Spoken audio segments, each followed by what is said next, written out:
Good morning. Stock 2020 के पहले match में आप सबका स्वागत है। मैं हूं अनिल सिंह, मेरे साथ मेरे सहयोगी captain Neeraj Vajpayee. Neeraj, good morning. Good morning. देखेंगे रूल बुक। किसी भी शेयर का 10 दिनों का औसत वॉल्यूम 1 लाख से कम नहीं होगा। एक एक्सचेंज पर लिस्ट होने पर 10 दिनों का औसत वॉल्यूम कम से कम 50,000 होना चाहिए। शॉर्ट करने की सलाह केवल फ्यूचर एंड ऑप्शंस के शेयरों पर ही दी जाएगी। सर्किट में बंद हुआ कोई भी शेयर टीम में शामिल नहीं होगा। 10 रुपए से कम के किसी भी शेयर पर कोई सलाह नहीं दी जाएगी। फ्री हिट सेगमेंट में एक शेयर ऐसा होगा जिसमें नियम कम से कम लागू होंगे, लेकिन ध्यान रखें बिना स्टॉप लॉस के किसी भी शेयर में ट्रेड न करें। और आगे बढ़ने से पहले देख लें पिच रिपोर्ट। किस तरह के संकेत आते हुए दिख रहे हैं विदेशी बाजारों से। अमेरिकी बाजारों में शुक्रवार देर रात कमजोर सेशन हुआ और वहां पर आप देख सकते हैं 100 पॉइंट की कमजोरी के साथ डाउ पर समाप्ति होते हुए दिखी और नैस्डैक भी कमजोरी के साथ ही बंद हुआ। आज एशियाई बाजार जो खुले हैं उन पर भी डाल लीजिए नजर। मामूली तेजी के साथ यहाँ पर कारोबार होता हुआ दिख रहा। खासतौर से निक्के के बाजार 1.5% मजबूत है और बाकी बाजारों में भी थोड़ा बहुत हरे निशान के साथ कारोबार होता हुआ दिख रहा है। लेकिन सरप्राइजिंग ये है कि SGX निफ्टी मामूली नेगेटिव ट्रेड करता हुआ दिख रहा है। हालांकि SGX निफ्टी भी अपने लोअर लेवल से काफी रिकवर करता हुआ दिखा है। 30-35 पॉइंट की जो कमजोरी थी उससे रिकवर करके मुश्किल से अब 7 पॉइंट यानी कि किसी भी वक्त हरे निशान में आने को तैयार है। और खासतौर से हांगकांग के बाजारों को देखिए, अच्छा रुझान दिख रहा है वहां पर 200 पॉइंट की तेजी का। नीरज बताइए, ऐसे में क्या करेंगे, बल्लेबाजी या गेंदबाजी? बल्लेबाजी करेंगे। और अनिल जी, आपको याद होगा फ्राइडे को आपने कहा था मुझे ट्रीट देंगे अगर 200 पॉइंट चलेगा। 100 पॉइंट चल चुका है। 100 पॉइंट अभी बाकी है। वो आज हो जाएगा, मुझे पूरी उम्मीद है। जिस तरीके से एक बाउंस बन रहा था, प्योरली टेक्निकल कॉल थी वो, क्योंकि ओवरसोल्ड गया था, वहां से ऐसा लग रहा था कि ऊपर जाएगा और फिर से शॉर्ट्स बनेंगे। तो सेलेक्टर्स को लगता है यहाँ पे कि तकनीकी तौर पे निफ्टी में कम से कम, स्टॉक की बात नहीं कर रहा हूँ, आप एक अभी थोड़ी और तेजी यहाँ पे देख सकते हैं, लेकिन स्टॉक्स में डेफिनेटली आपको शॉर्ट्स के बहुत सारे मौके मिलेंगे। और आज पॉलिसी है, बहुत क्रूशियल डे है, बाजार इधर उधर दोनों तरफ किधर भी जा सकता है। लेकिन सेलेक्टर्स ने जो आज चुने हैं कि स्टॉक्स, उसमें ज़्यादातर खरीदारी के शेयर हैं, क्योंकि शॉर्ट्स के ढूंढना थोड़ा इस बाजार में मुश्किल है, क्योंकि ओवरसोल्ड मुझे लग रहा है। तो यहाँ पे ज़्यादातर बल्लेबाज होंगे। अनिल जी, आपकी स्ट्रेटजी? आज मुकाबला दिलचस्प होगा नीरज, क्योंकि आपकी जहां बल्लेबाजी करने की रणनीति, वहीं हमारे सेलेक्टर्स आज सरप्राइजिंगली थोड़ा सा काउंटर कॉल ले रहे हैं और गेंदबाजी करने के मूड में। और उन्हें लगता है कि पॉलिसी के पहले या पॉलिसी के बाद अल्टीमेटली बाजार को कमजोर होना है। एक अच्छा रिबाउंड आ चुका है शुक्रवार को और अब तक तो पिछले 3 सेशन से हमारे सेलेक्टर्स की रणनीति सही पड़ रही है, अच्छे खासे रिटर्न दे रहे हैं। उम्मीद करें कि आज भी सही हो, और सही नहीं भी हुए तब भी तेजी होगी, तब भी हम खुश होंगे तो आपकी टीम जीते। लेकिन फिलहाल हम ज़्यादा गेंदबाजों के साथ उतर रहे हैं, ऐसी हमने टीम बनाई है। बताइए आप किसे उतारेंगे? शुरुआत रिलायंस इंडस्ट्रीज से करेंगे। फ्राइडे को हमने उसमें उतारा था और एग्जैक्टली उसी टारगेट पे जाके ये बंद हुआ। सेलेक्टर्स का पूरा मानना है कि ऑयल एंड गैस स्पेस पे आपको इस समय फोकस रखना चाहिए, क्योंकि जो बड़े पॉलिसी डिसीजंस हो रहे हैं वो इस क्षेत्र में हो रहे हैं। और आज ही खबर है कि जो इन्वेस्टमेंट कमेटी है उसने बहुत सारे ऑयल सेक्टर के प्रोजेक्ट को मंजूरी दी है। उसमें रिलायंस, केन, बाकी दूसरी बड़ी कंपनियों के भी प्रोजेक्ट हैं और ये एक बड़ा पॉजिटिव सेंटीमेंट है। और सेक्टर्स को लगता है कि आगे जाते हुए गैस की कीमतें जो बढ़ने वाली हैं, जो तय है बढ़ना, केवल मैटर ऑफ टाइम है कि किस दिन होती हैं, उसका फायदा रिलायंस को होगा डेफिनेटली। इनके लिए अभी वो फैसला नहीं है, फैसला इनके लिए 2014 से लागू होगा, लेकिन बेस प्राइस एक सेट हो जाएगा। वो सेलेक्टर्स को लगता है कि एक बड़ा मूव होगा रिलायंस। इसके लिए एक इन्वेस्टमेंट कॉल भी हो सकती है, ट्रेडिंग कॉल भी हो सकती है, जिस तरह से चाहे आप उसको ले सकते हैं। 830 का लक्ष्य लेते हुए रिलायंस इंडस्ट्रीज में सेलेक्टर्स को आज खरीदारी की उम्मीद दिखाई दे रही है। टाटा केमिकल अगला स्टॉक होगा और सेलेक्टर्स को लगता है कि पूरे जो मानसून से रिलेटेड स्टॉक्स हैं, खासतौर पे जो फर्टिलाइजर कंपनियां हैं, उनमें आप फोकस करिए। टाटा केम सबसे मजबूत दिख रहा है और यहाँ पे टेक्निकली भी बहुत ही ज़्यादा मजबूती का रुझान इसमें बनता हुआ दिख रहा है। तो यहाँ पे लगता है सेलेक्टर्स को खरीदारी करके ही चलना चाहिए और 311 का इंट्राडे टारगेट लेते हुए इसमें लॉन्ग पोजीशन बना के चले। 299 के आसपास एक स्टॉप लॉस भी जरूर लगाना चाहिए। अनिल जी, 2 गेंदबाजों के साथ करेंगे शुरुआत। यहाँ पर पारी की रिलायंस पार होगा पहला गेंदबाज, जहाँ पर हमारे सेलेक्टर्स की बिकवाली की राय है। खबर यह कि BNP पारिबात जैसे दिग्गज FI की तरफ से आज एक रिपोर्ट आई और उन्होंने यहाँ पर रिड्यूस यानी कि बेच देने की राय रिलायंस पावर पर दी और लक्ष्य घटाकर 58 रुपये के आसपास कर दिया है। 68 रुपये से लक्ष्य घटाकर 58 रुपये किया है। जाहिर सी बात है कि इतनी दिग्गज FI है, ये उसकी रिपोर्ट आती हुई दिख रही है और वो सेल करने की राय दे रहे हैं और साथ ही बाजार का मूड कमजोर है। तो रिलायंस पावर जैसा हैवी स्टॉक यहाँ पर एक बेहतरीन बैट हो सकते हैं। ओपनर के तौर पर 62 रुपये के टारगेट के साथ यहाँ पर बिकवाली का मौका हमें नजर आ रहा है। 67 रुपये के आसपास का एक स्टॉप लॉस भी आपको जरूर लगाना चाहिए। टाइटन ये होगा अगला प्लेयर जहां पर गेंदबाजी करने की राय। 2 दिन काफी शानदार आए, स्टॉक ने लगभग 10% का उछाल दिखा दिया। आज बेचने के लिए एक तो लेवल अच्छा है 225 का, और दूसरा हमारे एक्सपर्ट से कहने कि आज एक सेल रिपोर्ट आई है यहाँ पर यूबीएस की तरफ से, और यूबीएस ने बिकवाली की राय दी है। लक्ष्य 200 रुपये के नीचे के लक्ष्य दिए हैं। जाहिर सी बात है कि यूबीएस की इस रिपोर्ट का भी इंपैक्ट पड़ना है, और स्टॉक में ऑलरेडी अच्छी खासी गिरावट के बाद बाउंस बैक आ चुका है। तो ट्रेंड तो नीचे का है ही, और ऐसे में बाउंस बैक में बिकवाली करने की राय टाइटन में भी बनती है। 215 रुपये के लक्ष्य के साथ टाइटन में भी शॉर्ट पोजीशन बनाई जा सकती है, और 228 के आसपास का एक स्टॉप लॉस भी आपको जरूर लगाना चाहिए। और वक्त है मिस्टर डिपेंडेबल का।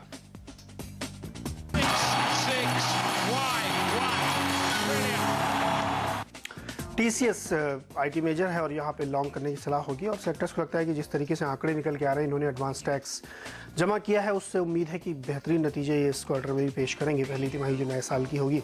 तो यहाँ पे काफ़ी उम्मीद बनती है ऐसे स्टॉक्स में, और जिस तरीके से डॉलर में स्ट्रेंथ बनी हुई है लगातार, उसका फ़ायदा तो इनको मिलेगा ही। तो सेक्टर्स को लगता है कि टीसीएस आपको एक लॉन्ग साइड में पोजीशन बनानी चाहिए, पोजिशनल ट्रेड भी हो सकती है, इसीलिए डिपेंडेबल के तौर पे इसको सेक्टर्स ने चुना है। 1474-75 के आसपास का आज लक्ष्य इसमें आप लेके चलें, और 1445 के आसपास स्टॉप लॉस लगाए। स्टॉप लॉस छोटा इसलिए दे रहे हैं क्योंकि सेक्टर्स को लगता है कि अगर वो स्टॉप लॉस वहाँ पे जाने की संभावना काफ़ी कम है, ऊपर की तरफ रुझान रहेगा, तो यहाँ पे खरीदारी की सलाह होगी। अनिल जी।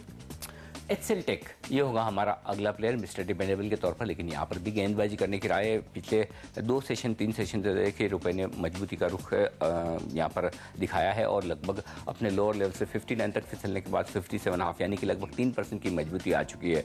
और काफ़ी कुछ ये समझा जा रहा है कि दिग्गज जो आईटी कंपनियाँ हैं उन्हें रुपए की कमजोरी का उतना फ़ायदा नहीं होगा, क्योंकि इनकी ट्रेजरी काफ़ी स्ट्रॉन्ग है और वो लगातार हेज करके अपने रेवेन्यूज़ को चलते हैं। तो उस लिहाज से एचसीएल टेक और बाकी जो दिग्गज आईटी कंपनियां हैं उनको फ़ायदा कम होगा, बल्कि फ़ायदा छोटी और मिड कैप कंपनियों को होगा, जहां पर ट्रेजरी एफिशिएंट नहीं है और उन्हें कभी कभी इस तरह के विंडफॉल गेन्स का फ़ायदा मिल जाता है, या फिर जब तेज़ी से गिरता है, तेज़ी से रुपया बढ़ता है तो उन्हें नुकसान भी ज़्यादा होता है। तो इस लिहाज से वैल्यूएशंस महंगे हैं और काफ़ी बेहतरीन वैल्यूएशंस पर ये स्टॉक ट्रेड करते हुए दिख रहे हैं। ऐसे में एक शॉर्ट पोजीशन बनाने का मौका है। कई एफआईज हैं जो अब शुक्रवार से आईटी शेयरों में एक प्रॉफिट बुकिंग का माहौल बनाती हुई दिख रही है, और वो लगातार यहाँ पर बेच रही है। ऐसे में हमें लगता है 740 रुपये के टारगेट के साथ एचसीएल टेक में बिकवाली का एक मौका बन सकता है। स्टॉप लॉस आपका 770 के आसपास होना चाहिए। लेंगे एक ब्रेक, और ब्रेक के बाद बताएंगे आपको मिडिल ऑर्डर के प्लेयर्स और साथ ही फ्री हिट भी।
मिडिल ऑर्डर बढ़ने से पहले आपको बता दें, शुरुआत में अब तक हमने 3 खिलाड़ी उतारे, 3 शेयर्स जहां पे खरीदारी सलाह होगी। रिलायंस इंडस्ट्रीज, टाटा केमिकल्स और टीसीएस। वहीं अनिल जी तीनों शॉर्ट हैं, जबरदस्त मुकाबला है।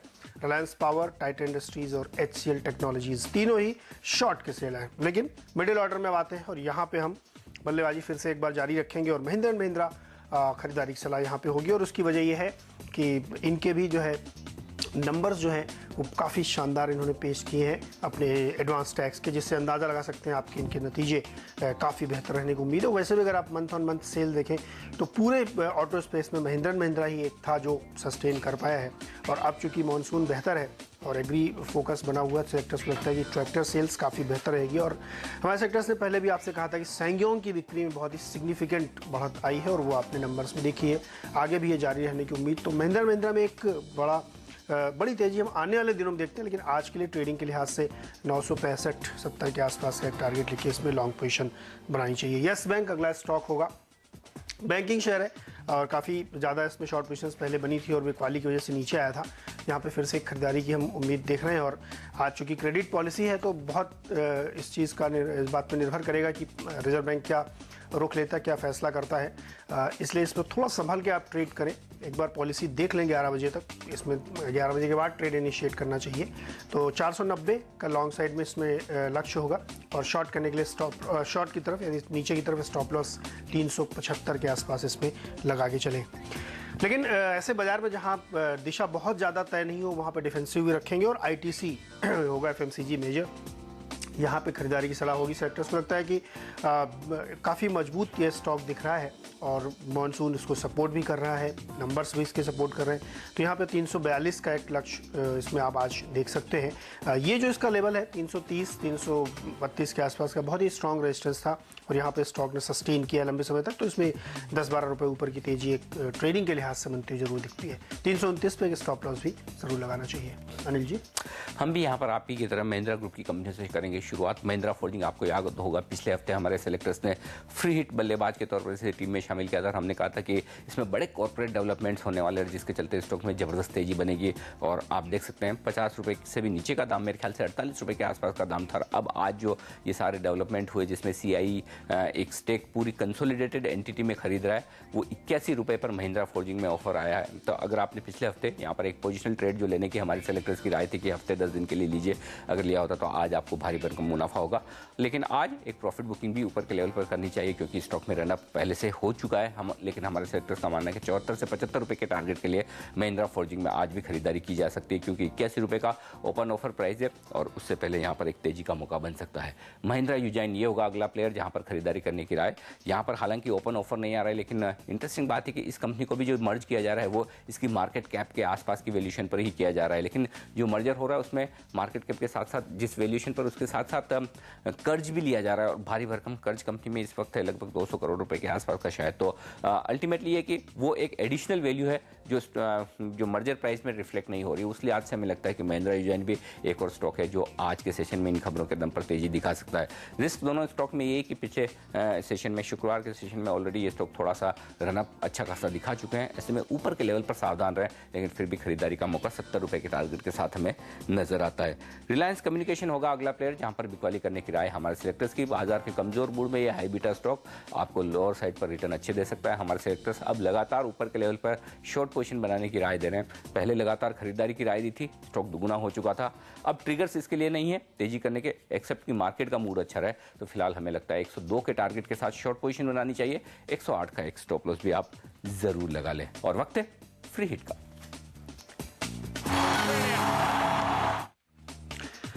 एक और डिफेंसिव खिलाड़ी ब्रिटानिया को लॉन्ग साइड के लिए खरीदारी के लिए सेलेक्टर्स ने चुना है और उनको यहाँ पे पूरी उम्मीद है कि ये स्टॉक आपको अपने पोर्टफोलियो में रखना चाहिए। बहुत ही अच्छी इसमें तेजी बनती हुई दिख रही है और धीरे धीरे इस स्टॉक ऊपर की तरफ जाता हुआ दिख रहा है। लेकिन सेक्टर्स को लगता है कि आज इसमें एक ठीक ठाक तेजी बनती दिखी क्योंकि एफएमसीजी पूरे स्पेस में आज सेक्टर्स की नज़र है और डिफेंसिव के प्लेयर्स में आपको नज़र रखनी चाहिए। तो यहाँ पे 700 रुपये तक के लक्ष्य रखने चाहिए और खरीदारी का एक माहौल बनता है। 675 के आसपास स्टॉप लॉस भी जरूर इसमें लेके आप चल सकते हैं। अनिल जी, यहाँ पर उतारेंगे हम फ्री बल्लेबाज के तौर पर सिंटेक्स को। हमारे सेलेक्टर्स मानते हैं कि ये एक और स्टॉक है जो आने वाले दिनों में आपको बेहतरीन रिटर्न दे सकता है। और ठीक उसी तरह जिस तरह से हमारे सेलेक्टर महिंद्रा फोर्जिंग पर बुलिश थे और अब खबरें सामने आती हुई दिखी, वैसे ही सिंटेक्स में भी हमारे सेलेक्टर्स मान रहे हैं कि कुछ बड़ी खबरें आ सकती है। या तो किसी तरह की डीमर्जर की खबरें हों इनके कारोबार को लेकर या फिर किसी तरह की रीस्ट्रक्चरिंग की खबरें आ सकती है, कॉर्पोरेट रीस्ट्रक्चरिंग हो सकती है। एग्जैक्टली क्या खबरें हैं इसका अंदाजा लगाना इस वक्त थोड़ा सा मुश्किल है लेकिन कुछ न कुछ बड़े कॉर्पोरेट डेवलपमेंट हो सकते हैं जो इस स्टॉक की पूरी तरह से रीरेटिंग कर सकते हैं। वैसे भी इन लेवल्स पर स्टॉक में वैल्यूएशंस काफ़ी अट्रैक्टिव है, होने के लिए काफ़ी कम है लेकिन चूंकि हाई बीटा स्टॉक है बाजार के मूड के साथ स्विंग करता है तो एक रिस्क वही है कि अगले 5, 7, 10 दिनों में जब तक ये खबर सामने आए तब तक बाजार का मूड कैसा रह सकता है। उस लिहाज से स्टॉक अगर बाजार खराब हो तो नीचे भी जा सकता है। तो करना आपको ये चाहिए कि धीरे धीरे लोअर लेवल पर एक्यूमुलेट करें अगले 5-7 दिनों के लिहाज से और उसके बाद इंतजार करें इस तरह की पॉजिटिव खबरों का। ये खबरें जो हमारे सिलेक्टर्स उम्मीद करें कि जल्दी आती हुई दिखेगी तब आपको एक अच्छा गैप अप ओपनिंग और अच्छा रुझान तेजी का देखने को मिलेगा, तब प्रॉफिट बुकिंग करनी चाहिए। तो सावधानी से ट्रेड करें लेकिन फिलहाल आज के लिए 50 रुपये का लक्ष्य। वायदा कारोबार के ट्रेडर्स के लिए एक लीवरेज पोजीशन बनाने का भी मौका है लेकिन स्टॉप लॉस आपको 46-50 पर लगाकर ही ट्रेड करना चाहिए। तो फ्री बल्लेबाज के तौर पर हम उतारेंगे आज सिंटेक्स को। लेंगे एक ब्रेक और ब्रेक के बाद बताएंगे आपको पिंच हिटर्स।